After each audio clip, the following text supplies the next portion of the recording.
What's up, Northville? Welcome to the first episode of Mustang Card Culture. I'm Luca Viola.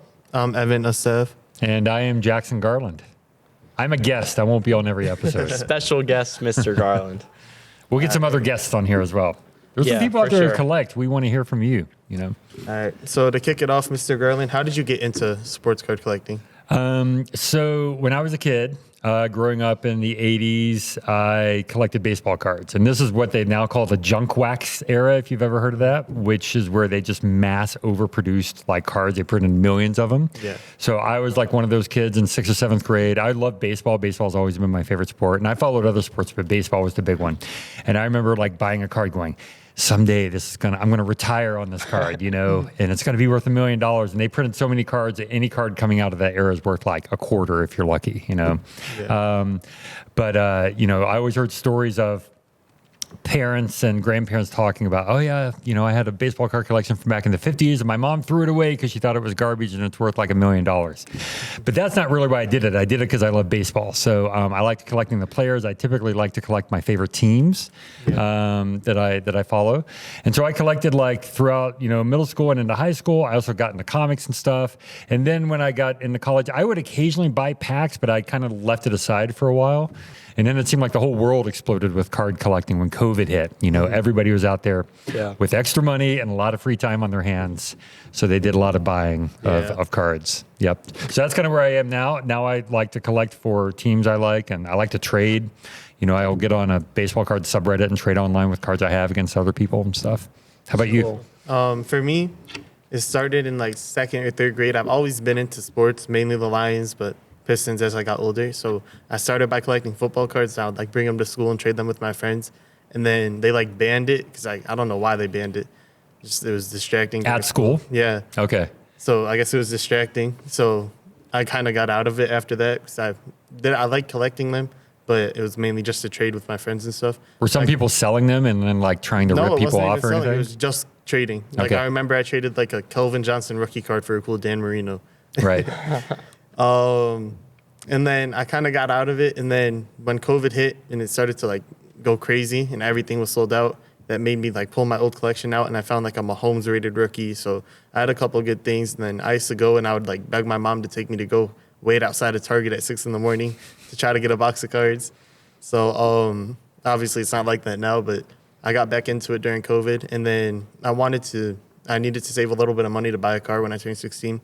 So I sold my collection then, which I regret a lot now. But I have health with a friend and Jacob. Maybe we'll get him on the podcast. Mm-hmm. And he would show me like these cards he's buying on eBay. And I'm like, wow, I used to do that. And then that like the more like we talked about it, the more I wanted to get back into it. And I went to like a card store with him. It's called Three Kings in Canton. Mm-hmm. I've been there. Cool shop. I bought a box of cards and then from there it just kept going. So couple months ago, I got back into it, and I've been going. All right, cool. What about you, Luca? Well, I've never really been huge into collecting cards or sports cards, but I've always been a big sports fan. When I was younger, I remember I had a pack of like Detroit Lions sports cards. I had like Golden Tate and like Matt Stafford, I remember. But I have a couple boxes of old Topps baseball cards, and I never really knew what like their value was or what to do with them, but just lately I've kind of thought about getting into it and kind of learning what this whole sports card market is all about. So yeah, it's interesting because it is, use the word market. It's definitely a market, you know. Yeah, for sure. And there people collect for different reasons, you know. You know, I've been to Three Kings. There's another good card shop in Ypsilanti called Stadium Cards that I like. They've got a lot of good vintage baseball stuff. But the one thing to know kind of getting into it is like what they call hobby versus retail. So retail is you go to Target and you buy a box and the odds are much lower that you're going to like get a rare card out of it, but it's still possible. Mm-hmm. I got a Riley Green autograph rookie card out of a Target blaster. Oh, no way.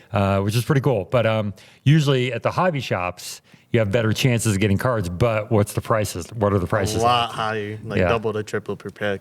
Yeah, crazy. And hobby boxes have more guaranteed hits, but like it's so different than when I was like a kid. Yeah. Because when I was a kid, there was one set of baseball cards that came out every year, and they split it up into 2 series usually, and then That's what you collected. You went to 7-Eleven, you paid 99 cents, you bought a pack of cards, and that was it. You know, there was no number, no like foil refractor, whatever, none of that. No autographs. It was literally just like paper cards, and that was it. Yeah. And it was after I got out of it that all that stuff kind of started in the 90s and then really got going into the 2000s.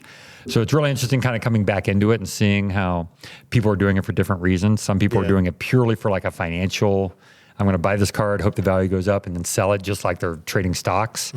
And then you get other people who are buying it because they like the team or they like the player. Yeah. You know, they PC, you know, personally collect certain people. So if you're going to collect like one person, who would you collect? Ooh. If you had to pick one athlete at any time, it could be athlete. somebody retired, somebody not even playing anymore. I'm a Packers fan, and I'm friends with Antonio Freeman. He was a ex-receiver, so probably Nice. be him. Okay. Get some of his cards. Would be cool. If you're friends with him, you can have him sign him as well. Yeah, maybe. yeah. Do you PC any particular player at all? I PC mainly just the whole Pistons team. I like Marcus Sasser a lot, but with Dennis Jenkins playing good, it's not like he's going to get a big role. So he's probably going to get traded. But I brought my Pistons collection. That's like Let's my check it team out. that I like to collect. I got Cade Cunningham City Edition, cracked ice number to 99. I like right. that with the Detroit.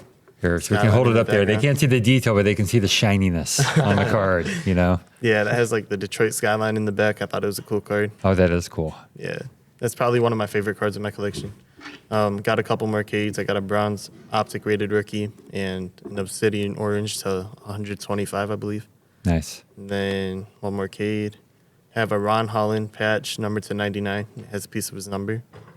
And then Now, these more. are all Panini cards, right? Yeah. So there's different companies. Topps and Panini are the two big ones Panini has had the license for a while. for NBA. NBA and NFL. in NFL, but they're Topps- non-licensed for baseball. So if you Yeah. see a baseball player, they airbrush every team logo off the player. So you'll see people with just like blank hats and blank jerseys. Yeah. They're cool cards, but they're worth Not less if as they're worth- not yeah. licensed, right?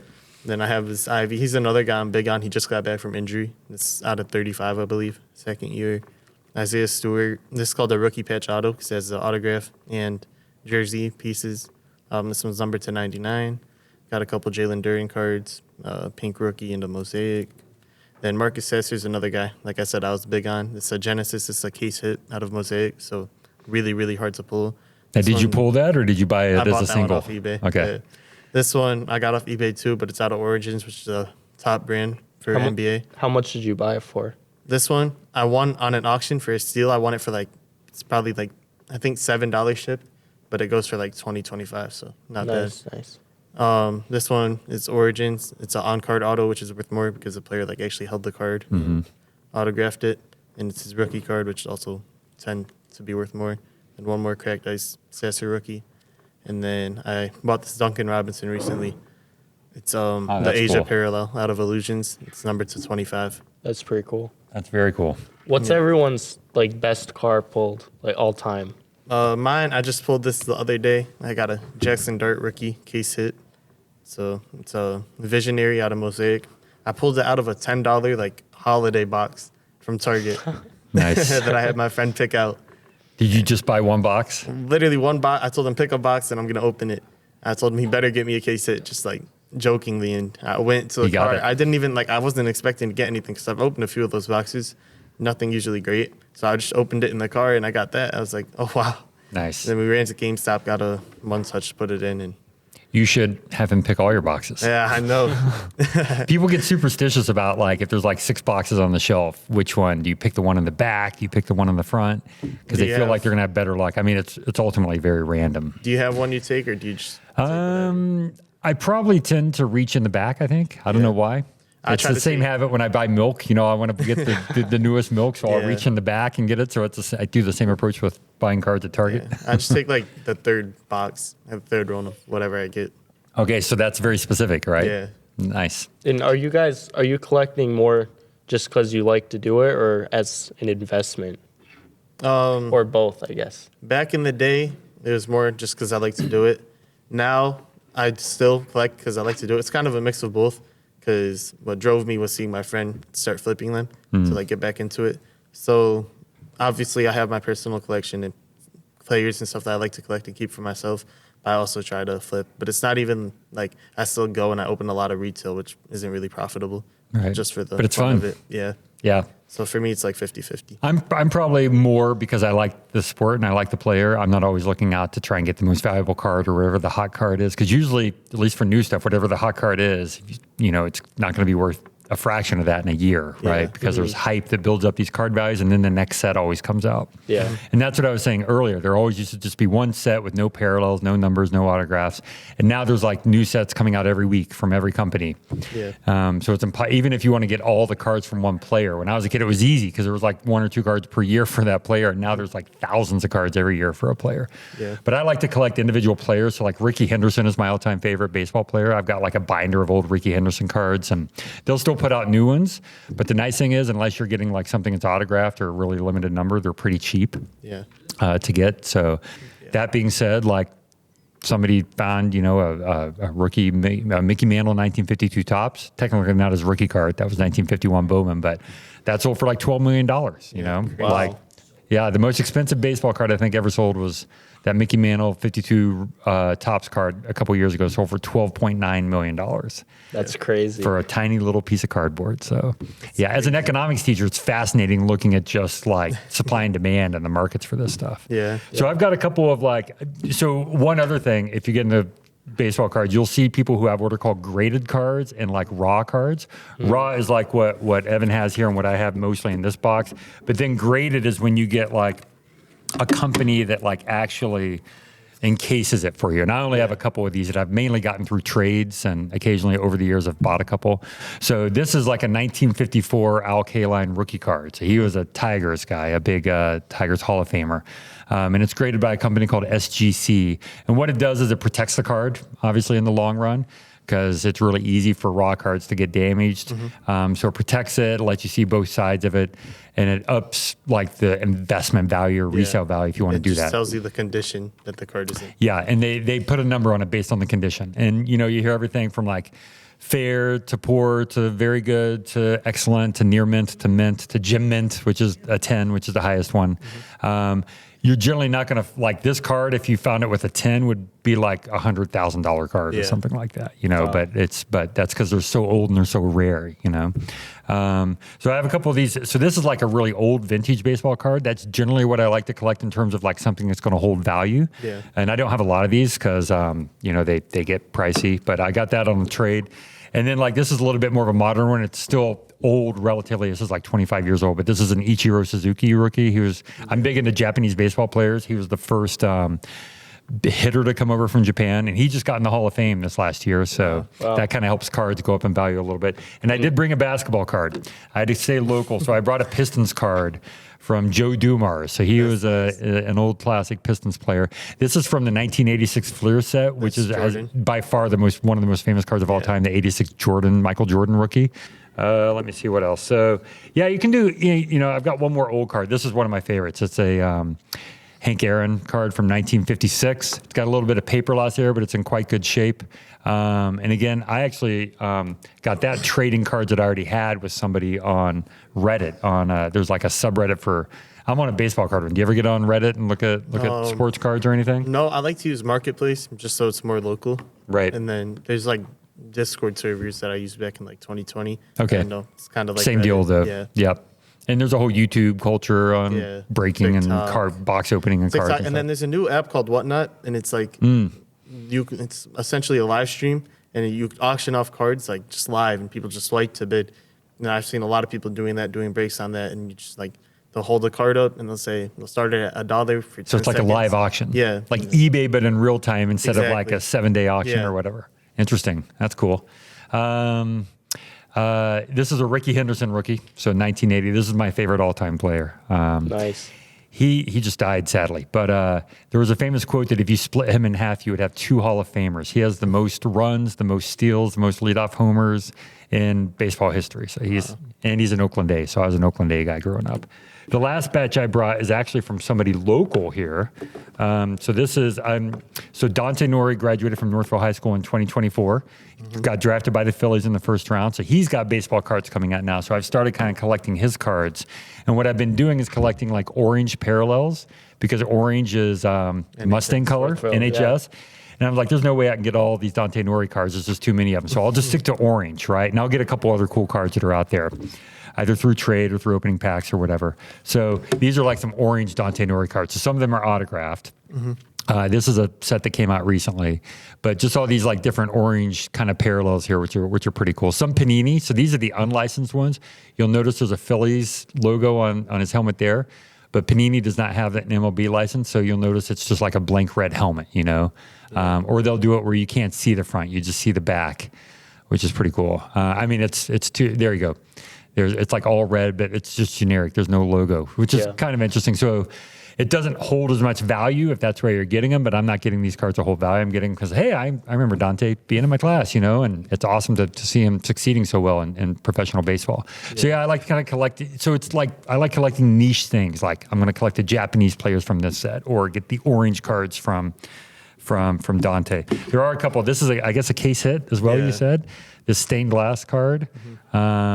Which was in, I think, the first set Dante was in.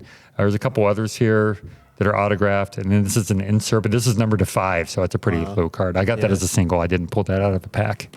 And then these are Panini. They're not licensed, but I think they just do a great job of like doing patches. Yeah, I like Panini's patches. There's some pretty cool patch cards here, you know. And it is pretty cool just to, you know, little bat pieces and stuff. So there's relics from the player. There's always something on the back that says not from any particular game or event. Only with Panini, though. So Topps has the same thing. Really? They do say, you know, they guarantee that it's a relic probably from that player, but They can't say when. Well, they can say the guy put on the shirt for 2 seconds, took it off, and then they cut it up, right? Now it's a player worn versus a game used like patch. So the wording kind of makes a difference sometimes in there. Yeah, but for Panini, they just like this is not from any specific player or event. Right, yeah. This enclosed authentic memorabilia is not from any specific game or event, is what this one says. So I think it does change up. Yeah, like this Ron Holland, this enclosed officially licensed material is not associated with any specific player, game, or event. That's from Panini. Player, game, or event. Yeah, so game or event means at least a player probably touched it. Yeah, player it's means just like a random jersey they got from Fanatics. And they could have gotten it off like at Dick's Sporting Goods, you know, and then just cut it up. You would hope they're doing a little more than that, but you never really know.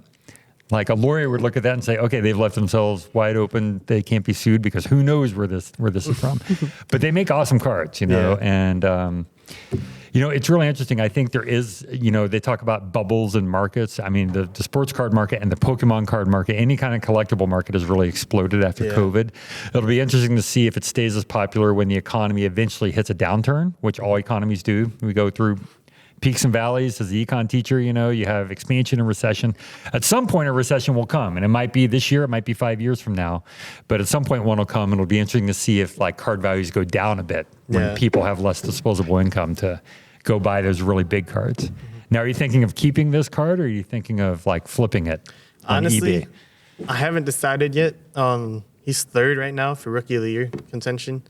So he's hurt right now also, so the card has dropped down a little bit. Is he out the rest of the year? No, I think it's only a concussion. So he should be back next week. He was questionable going into this week. Yeah. But I think when he comes back, if he has a good game, I might list it and just see what I can get for it. Or I might hold it and see if he wins Rookie of the Year, because he's a quarterback. They tend to win Rookie of the Year. And if you're looking to get a profit, that would definitely boost the value. Yeah. I mean, anything I sell it for right now will be a profit either way out of a $10 box. Yeah, that's true.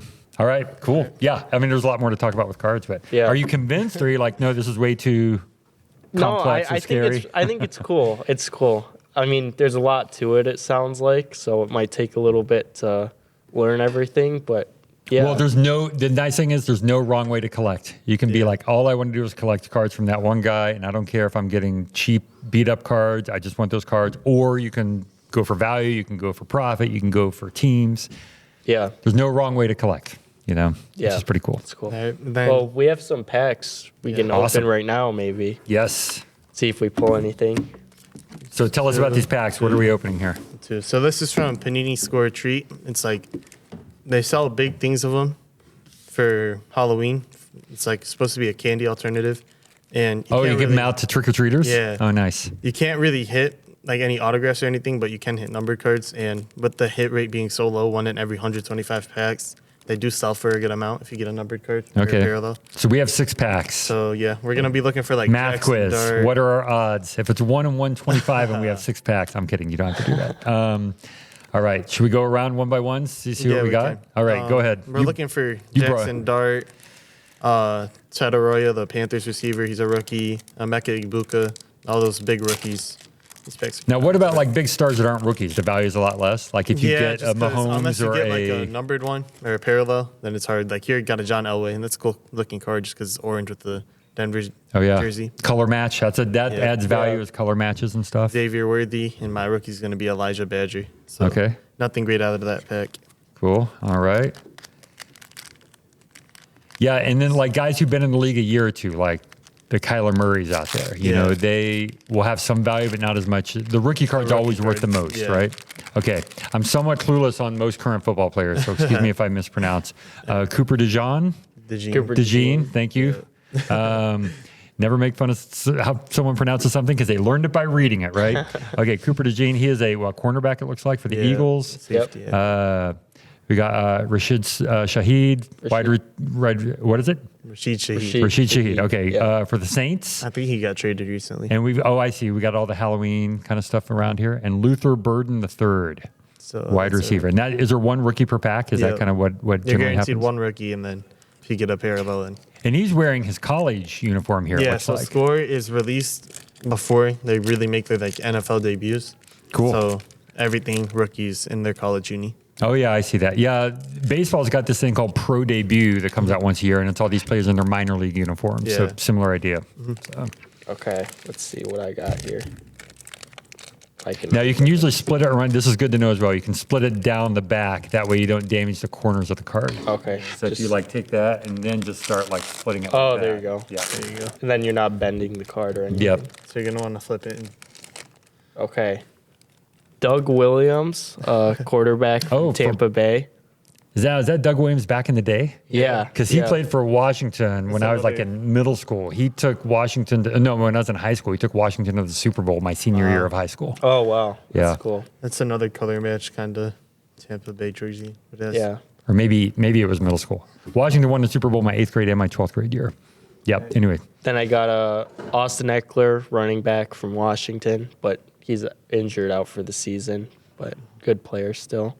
Then my rookie is Trevor Etienne, running back, For the Panthers. Panthers. So, So- not the right Panther there. No. I mean, I'm hoping for a Lions card as well. Maybe we'll get a Lions card out Yeah, of here. that'll be cool. All right, All right, you're up. got one more pack.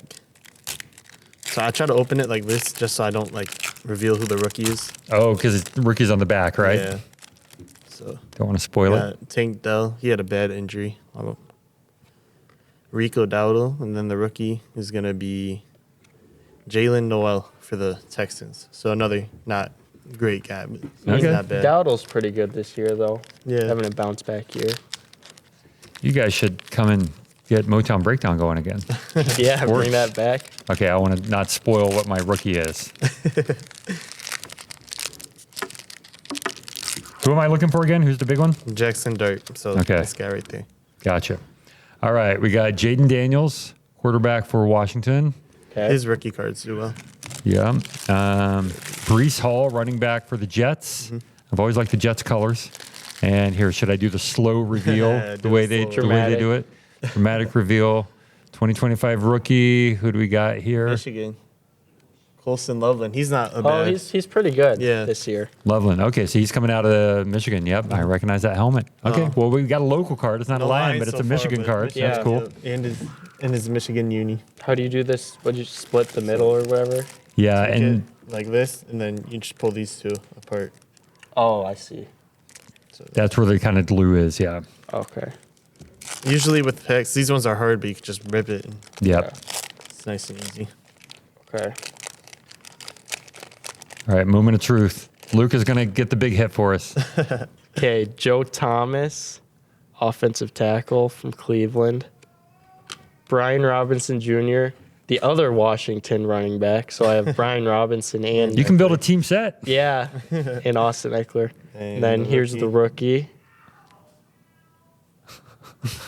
There's strange noises going on in the other room. We don't know what's happening. I don't over even there. know. I'm hoping everyone's okay. DJ Giddens, running back from All right. Indianapolis. So nothing great. No, I wasn't nothing expecting crazy. anything. No, but it's fun. It's fun to Yeah. open. Yeah. And this is a great idea to give, everybody gets candy. This is awesome. And so many kids are into card collecting now that I bet people would appreciate getting this in their trick-or-treat bag. Yeah.